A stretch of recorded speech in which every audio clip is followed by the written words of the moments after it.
Well, Dan Prezioso from Olden Lane, welcome to see you on the show. Glad to see you. Your coworkers have been here before, and welcome. I'm glad you could join us today. Interesting research paper you recently did. We're going to talk a little bit about some of the takeaways on that. But as always, let's first set the scene. For the first time ever on See You on the Show, we have a new guest in addition to Dan. We also have Google's Gemini AI attending live on the show, and Gemini is going to be asking questions and participating just like a real guest. So, with that said, Dan, tell me, how did you get started in working in the credit union movement? Sure. So around 2016, we formed Olden Lane. I formed Olden Lane with a couple of my partners, Mike Macurola, who you spoke to before. And at the time, we were not in the depository institution space. We were actually a capital markets group, a group of financial engineers that were looking for gaps in certain markets where a small firm could make a big impact. And one of the things we started to observe around that time was that credit unions appeared to us underserved from a capital markets and investment banking standpoint. And one of the facts that we were picking up on to support that thesis was that credit unions were not raising capital in the form of subordinated debt, even while about half the industry at the time had the ability to do so. And we sort of scratched our head a little bit about that because, after all, as financial institutions, capital is so critical. And we decided to kind of probe the space and to see if we couldn't be a little bit of a catalyst for creating some life in that market. And we were successful with that. Since then, we've raised over $1 billion of subordinated debt for credit unions. And in fact, you spoke to my partner, Mike Macurola, I believe back in April of 2024 on exactly that subject with one of our clients, Todd Fanning, who we did some significant subordinated debt issuance with, including the first social bond issued by credit unions. And that really sprung us, and we've since broadened out to a full service investment banking practice where we're also focusing on M&A. Of course, a lot of our clients that were interested in that supplemental capital were interested to grow inorganically through acquisitions. It's a classic use case of subordinated debt and supplemental capital. And you spoke to Mike Macurola about a year ago in April 2025 about M&A with with one of our clients as well. So this is, I guess, your annual Olden Lane episode, and I had an opportunity to take Mike's spot this year based on some research that we've done recently. But that's really, we're an investment banking group, and last year we started to focus on the fintech space that surrounds the credit union ecosystem, and that's where we formed some of the thesis that we've compiled into the white paper that we released last month. Yeah, let's talk. We're going to talk about that white paper in just a second. Hey, Gemini, if you were a credit union member, what's the first service you would want?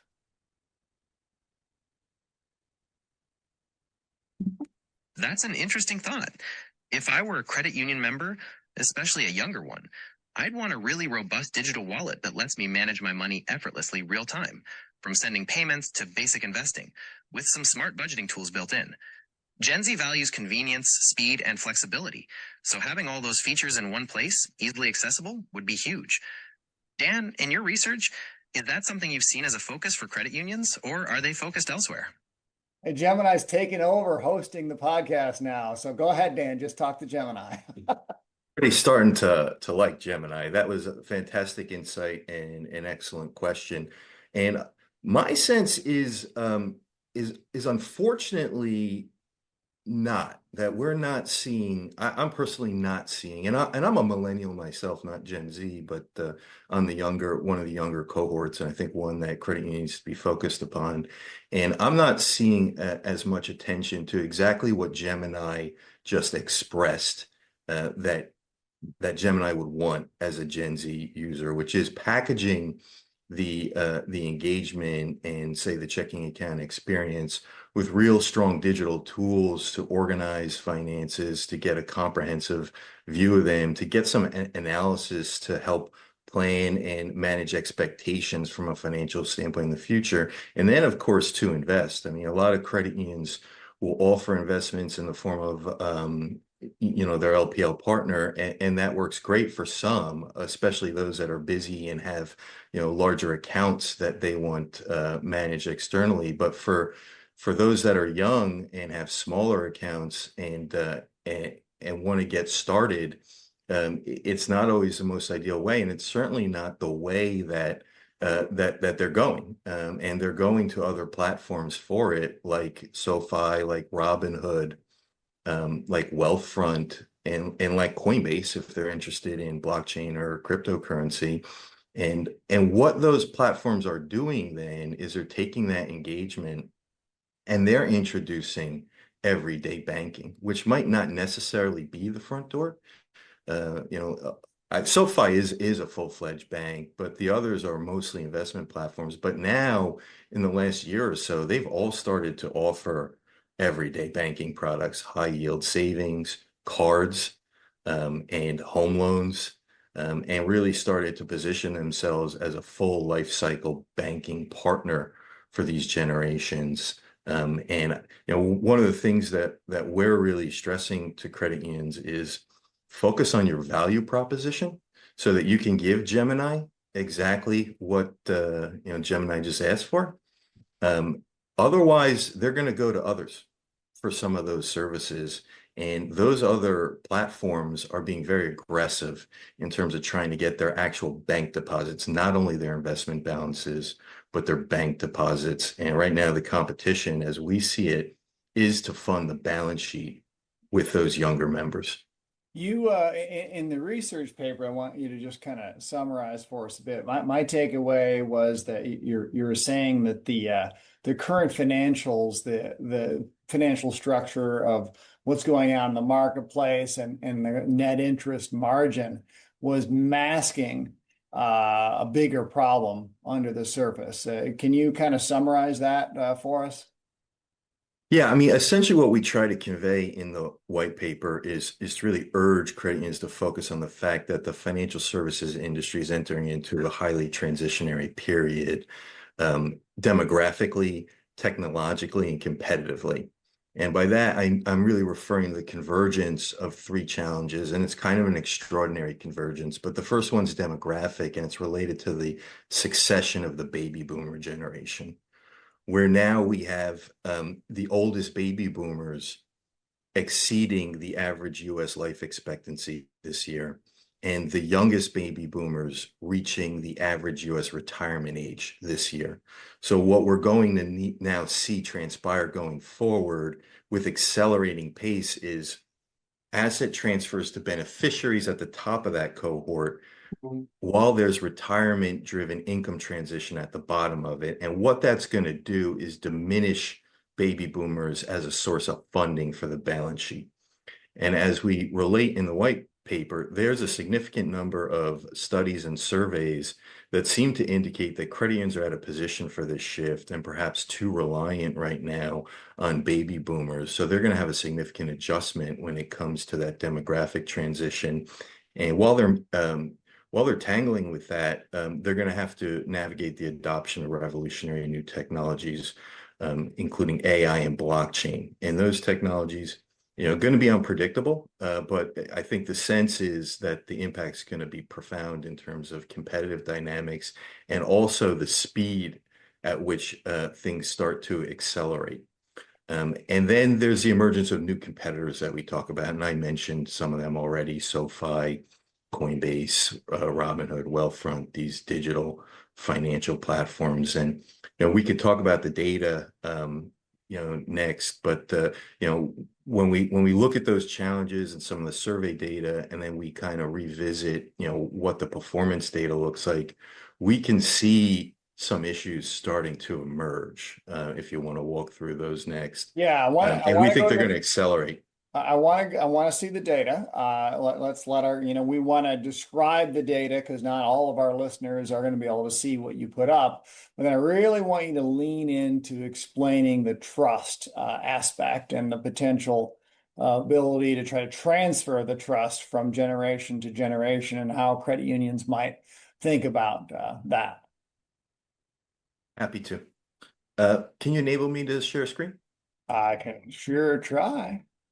Okay, so when we look at the call report data and we focus on sort of measurements of engagement, and we start looking at member growth, as you can see in this chart, member growth the last few years has really been on a downward slide, and a pretty steep one, to the point where the aggregate member growth last year was at its lowest point since 2011, when the industry was coming out of the great financial crisis. And we're using, because we want to see the historical picture, a data aggregator, but the official data that NCUA published recently indicated that they're seeing the average member growth even lower than what we're depicting here, a little less than 2%. And if you go to the next slide, looking at member growth from a different angle, instead of looking at the average member growth, now let's look at the median.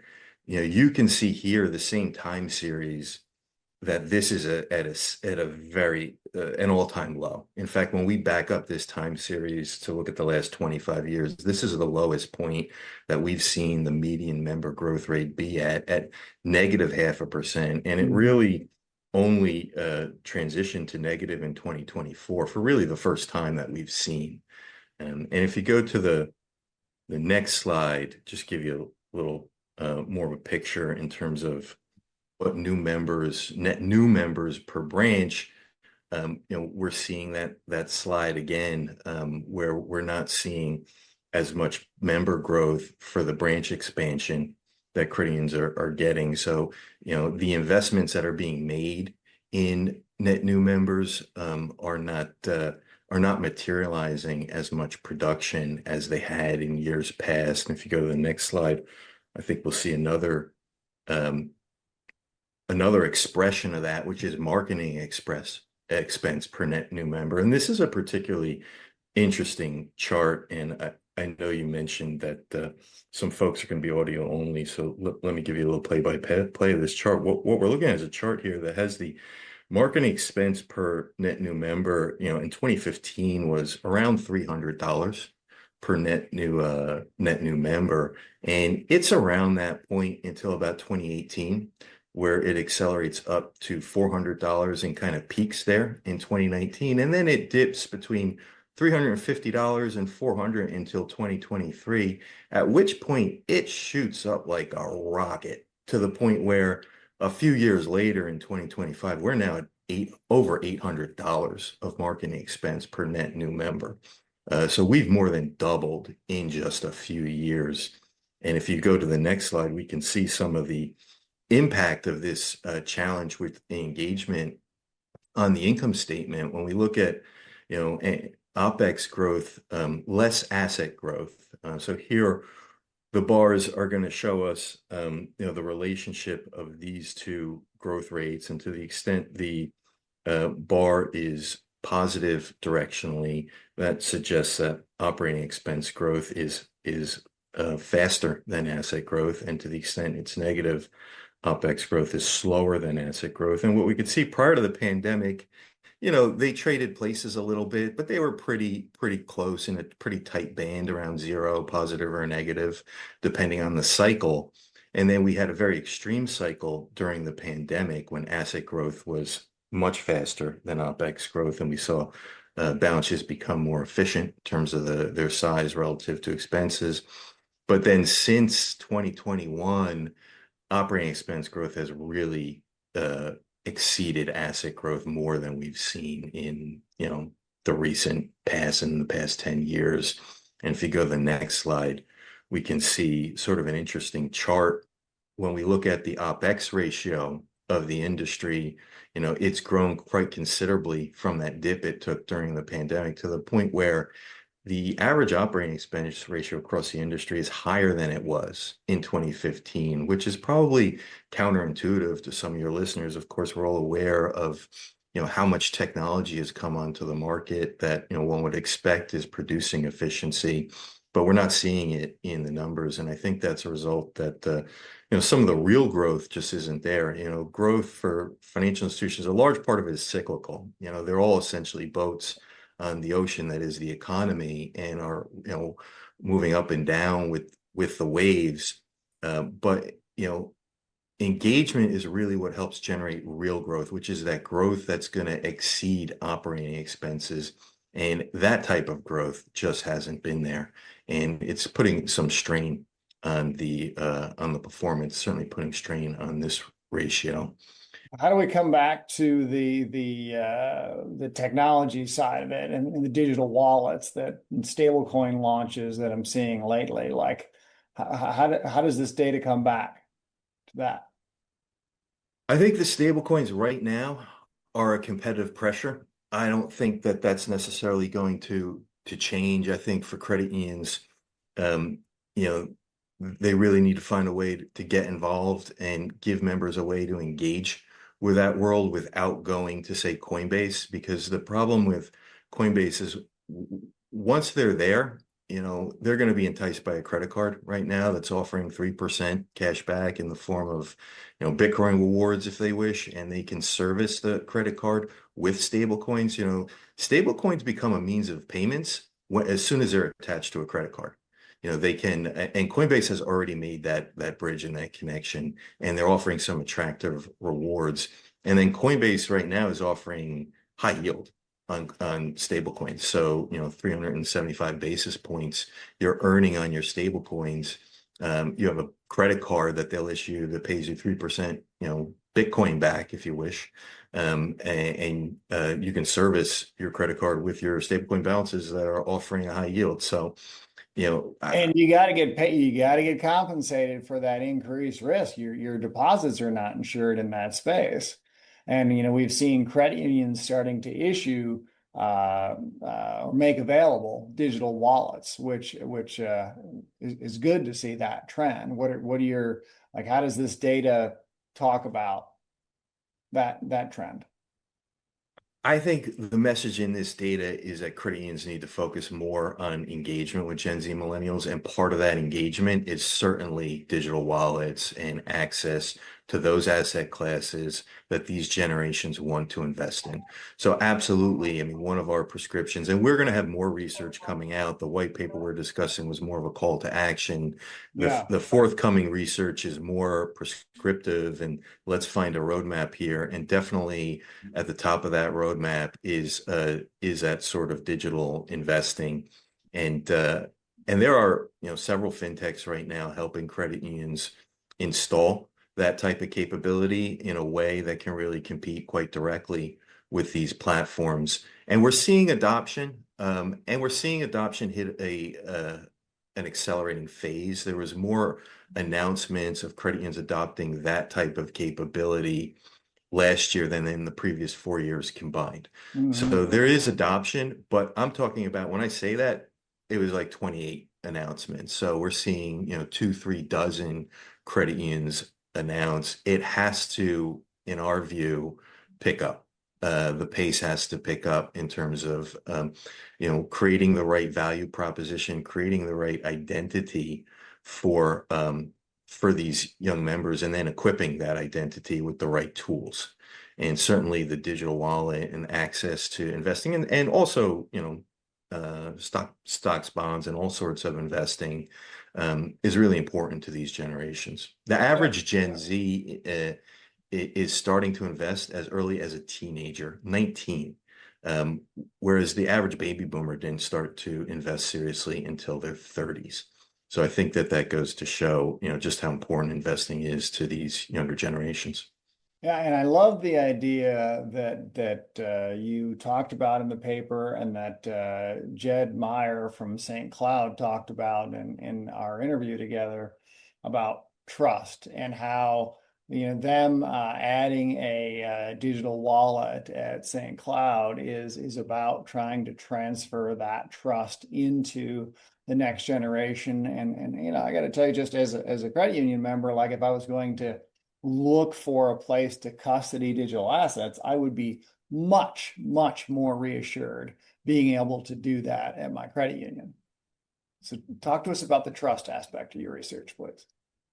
Yeah, the optimistic thing about this problem is that credit unions have some inherent advantages relative to the platforms that we're pointing out.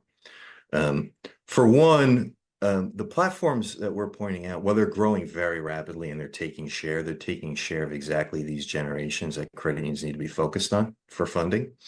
Um, they don't have a single branch between the four of them, not a one. And even while Gen Z and millennials tend to do most of their banking digitally, they do care about branch locations. They recognize them as sort of a trust anchor. And surveys consistently show that um, these generations do say they prefer financial institutions with nearby locations.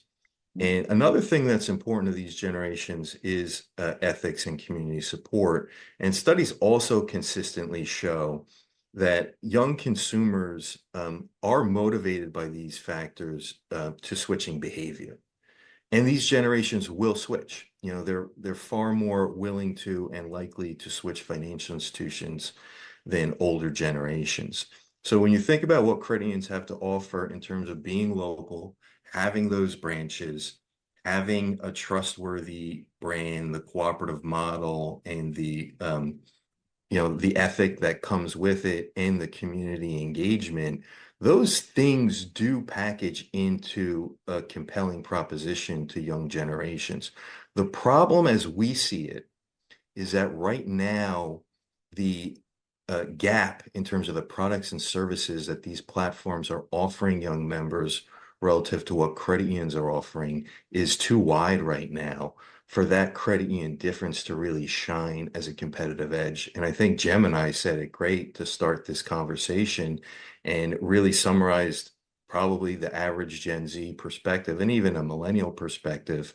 But the unfortunate thing is that I just don't think credit unions are meeting that desire. And I'll give you a personal anecdote on that. I mentioned I'm a senior millennial. My wife's a few years younger than me, probably a medium millennial. And she's an accountant and has her own career. We have two young children. My oldest is 3, and my daughter was born in August.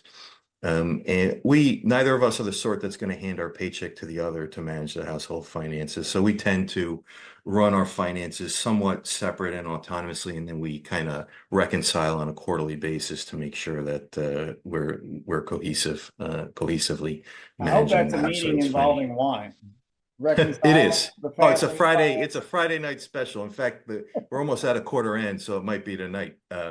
But but she noticed, of course, she's an accountant, so she's sensitive to cash flows, that since the second child, she's spending a little more, swiping the card a little more. So one of the things that at the beginning of this year, she was interested in, sort of a New Year's resolution, was to start working with one of these personal financial management tools, one of these personal budgeting tools. There's very advanced budgeting tools now that will track all your accounts across financial institutions. Will track your cash flows, will anticipate them, will help you plan, will show you tracking towards your goals. And she wanted to interact with one. And I had been at her for a while now. She banks with Webster Bank, which purchased her local bank where she grew up in Queens. And they don't have any locations near us, and the rates are not very good. And she's got a decent amount of cash in her account. So one of our local credit unions had a great rate special, and I suggested to her perhaps switching, getting better rates with some of our local credit unions that do offer attractive rates. And when she took interest in a personal financial management tool, I thought maybe that'd be an opportunity. I looked all of our top local credit unions to see if any were offering perhaps for free, and none were. And so what she ended up doing was going to a standalone app, Monarch Money, that offers that type of personal financial management tool. And then just on Monday, she came to me looking at her bank balances again and said, "Hey, I have too much cash. I want a Roth IRA. I want to do a $7,000 backdoor contribution," which, fine. I will help her do that. But, a $7,000 annual contribution, not the type of thing I'm necessarily going to go engage a financial advisor for, sort of a small long-term account. So, now what are our needs? We want higher yields. We want a personal financial management tool. We're paying $60 a year for one, and we want investing. And when I look around, the credit unions around us can give us better rates, but SoFi would give us all three of those. They have free personal financial management tool, very sophisticated. They have a great investment platform, Wealthfront as well. And these institutions compete on rate. Of course, they don't have the branches. So what they do is, because they're a little more efficient, they can compete on rate just as well as a credit union. But now, they're offering everything. And my family is, very credit union partisan. All my clients are credit unions. But, it's just the case right now where I'm looking at, my family's needs, and I'm seeing these platforms meet them all. And I'm trying to find it from my local credit unions, but it's just not there. And that is the biggest takeaway of all, is it's the optionality that is lacking. And that's I think again, my takeaway from your paper was that the net interest margin is pretty juicy right now. And that is making credit union financials look good. And maybe some folks are not seeing this disintermediation or lack of member growth activity, particularly with the more affluent younger members that are turning to these digital tools for the same for the reasons that we're used to in the credit union industry, access to the branches and to capital, and the reasons that we're not used to, which are the things you just described. So what's the takeaway? What's the action item for credit unions on what to do next, how to prioritize that, how to build a strategic plan that includes that? Yeah, I think that the takeaway is you really need to study the young members in your market, and generally. In part, that's, just looking at the wider marketplace, really pay attention to these generations and what their needs are, what their financial concerns are. They are coming of age now, or are forming their households at a point in time where they've had to deal with severe cost of living adjustments. The home ownership dream has really been pushed out to the point where the average homeowner is 40 years old, and the 25% of the average first-time homeowner is 40 years old, and 25% of the average first-time down payment is being funded from investment accounts. So, you take the combination of these two things, they perceive their money has to grow to keep up. It's obviously motivating a lot of interest in investing. It's motivating a lot of interest in saving when you know that those home prices have elevated so much recently. Organizing your finances, for that home ownership journey. They have a more complicated credit circumstance. Gen Z is graduating with higher student loan balances than any prior generation has had to deal with. Both these generations, millennial and Gen Z, their credit card balances have responded to the cost of living adjustments by elevating, and about 40 to 50% of them are engaging with the buy now, pay later model, which is creating a really fragmented system of liabilities that's hard to keep track of. And what are they doing? They're going to apps that are helping them get a cohesive view of all these things, but not only a perspective, but also analysis to help guide them in terms of saving strategies, repayment strategies, help surface refinance and consolidation opportunities. And so these are the challenges. So as a credit union, what is your identity relative to those challenges? Of course, we know the credit union movement and its benefits, it's people helping people, the motivation of them to kind of go above and beyond for their members in terms of service. But how are you delivering and satisfying their needs in terms of these challenges, and how are you equipping them for them?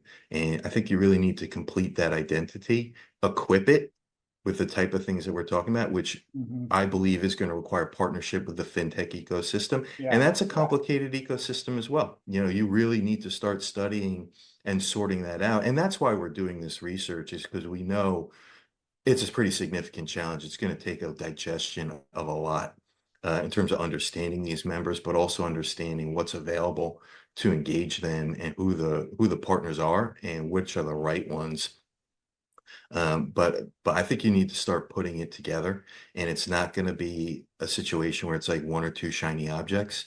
It has to be introducing services and products in a framework of an identity that really speaks to these generations. And then you got to communicate it, because if you're not going to, communicate that identity effectively, if you're not going to be able to really market the products, then, it's all going to be for naught in some respects. So, and how you communicate to these generations is a little bit of a new trick as well. It's not going to be as much communication in the branch. You can invite them into the branch, and I think they like the fact that the branch is there if they need to go there, but they're probably not going to take that invitation in most times. So when you want to talk to them, engage with them, show them your personality and your identity, it's got to be on social media. And I think credit unions need to see what's going on with these finfluencers, which are, low production, highly authentic content that I think credit unions can produce just as well. And they need to get out there with a message, with an identity, and start participating in those networks, and really building their communities there, having the conversation with the membership. Keep your local identity. That's your competitive edge, but engage digitally and get your message out there in the social Influencers. channels. Is that a thing, or did you just make that up? Finfluencers is a word That I've not heard before. that is absolutely a thing. You can go on TikTok and look up Finfluencer. There's 150,000 posts that they'll bring up for you. That is absolutely a thing. I was at a board this week and I pulled one up, a 20-year-old named Zach who has $30,000 in his account. He was proudly telling his peers. He runs an account where he shares all his financial advice with his peers. It had 150,000 likes. And he walked through his favorite high yield savings accounts. He mentioned SoFi. He mentioned Wealthfront.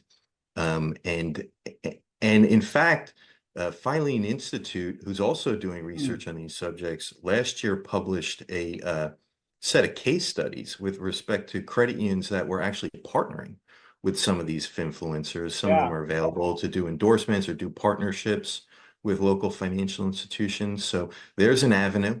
But I also think credit unions can just use their own people to put out, authentic content in a similar format. I would study the finfluencer community, make sure it fits, right? It has the same look and feel, but it's not high, it's not high production content. What it is very authentic. And I think that's what credit unions can do, can show the personality of their people, do financial education, and mix in their product promotions in a way that I think would be effective.